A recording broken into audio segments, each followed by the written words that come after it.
நான் வந்து அட்வைஸ் பண்ணுறேன்லாம் நினச்சிக்காதீங்க. நான் அவ்வளோ பெரிய ஆள்லாம் கிடையாது. கிடைச்ச வண்டியில் ஏறி நினச்ச இடத்துக்கு போக முடியாது.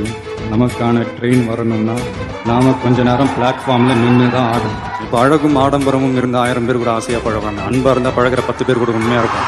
நமக்கு தான் எல்லாம் தெரியும், மற்றவங்களுக்கு எதுவுமே தெரியாதுன்னு மட்டும் நினச்சிடாதீங்க. நமக்கு அத்தனையும் கற்றுக் கொடுத்தவர்களே மற்றவர்கள் தான்.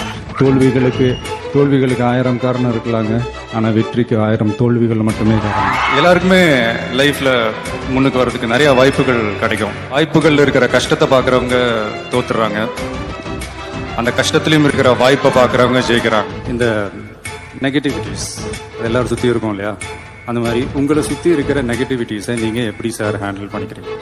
சிம்பிள், இக்னோர் பண்ணுங்க. நமக்கு பின்னாடி பேசுறதை பற்றிலாம் நம்ம கவலைப்படவே கூடாதுங்க.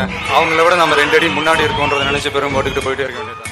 எல்லாருக்குமே நம்மளை பிடிச்சி போச்சுன்னு வைங்களேன், அப்புறம் லைஃப் போர் அடிச்சிடாது.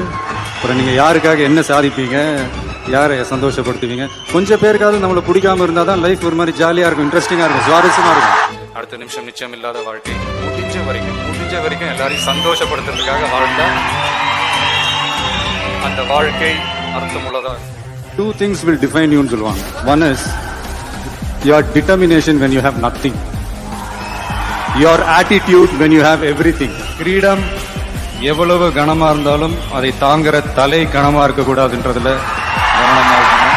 எப்பவுமே அடுத்தவங்க தொட்ட உயரத்தை நீங்க இலக்கா வச்சுக்காதீங்க, நீங்க தொட்ட உயரத்தை அடுத்தவங்களுக்கு இலக்கா.